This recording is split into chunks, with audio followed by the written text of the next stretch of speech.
Hello, this is Sondra Oster, Baras, bringing you a few words of Bible from the heart of Biblical Israel. This week's Torah portion is actually a double portion. It is Nitzavim and Vayeilech, and these double portions happened when we have fewer weeks in the year or just the way the holidays work out in relationship to the Sabbaths. Anyway, we don't have to go into those details, but today I would like to focus on a few verses at the very end of the first part of this Torah portion, at the end of Nitzavim, and we're looking at chapter 30, verse 16.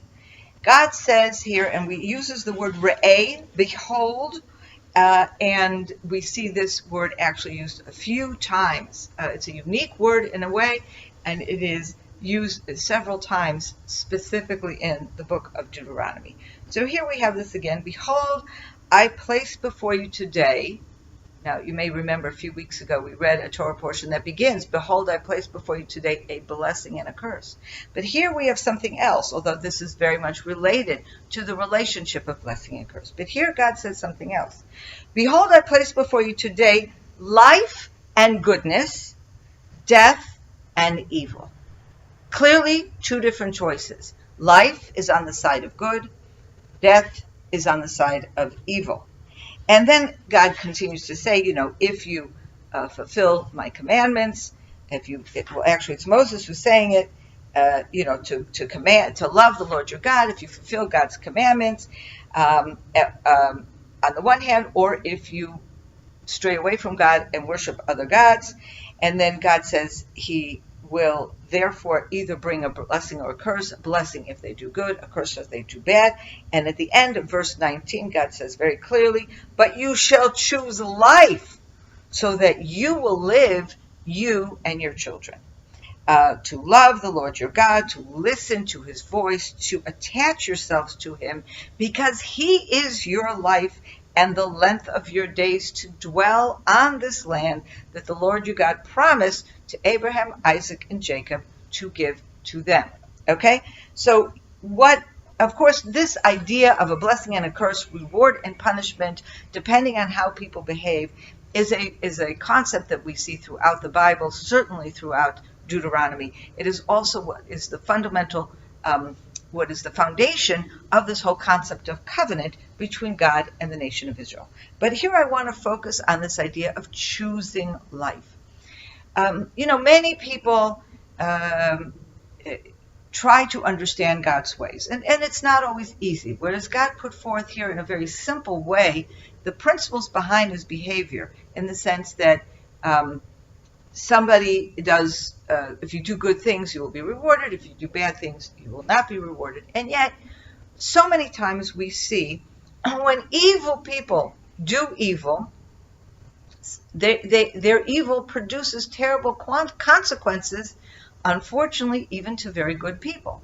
And so one of the most fundamental questions we have, that when we're facing this kind of situation, there are many dilemmas that we are dealing with in those sorts of situations. But one of the dilemmas is, why doesn't God intervene and prevent a person from doing evil?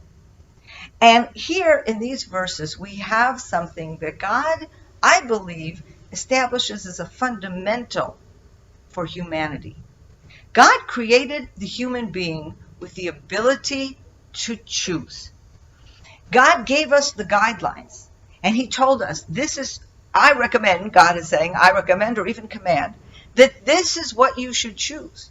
And if you choose this, you will have good, you will have life, you will be a good person. This is good, this is life. But at the end of the day, God leaves it in the hands of the individual to choose.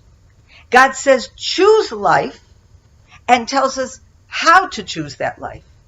But implicit in those words, and you should choose life, is the ability to choose death, to choose evil. And,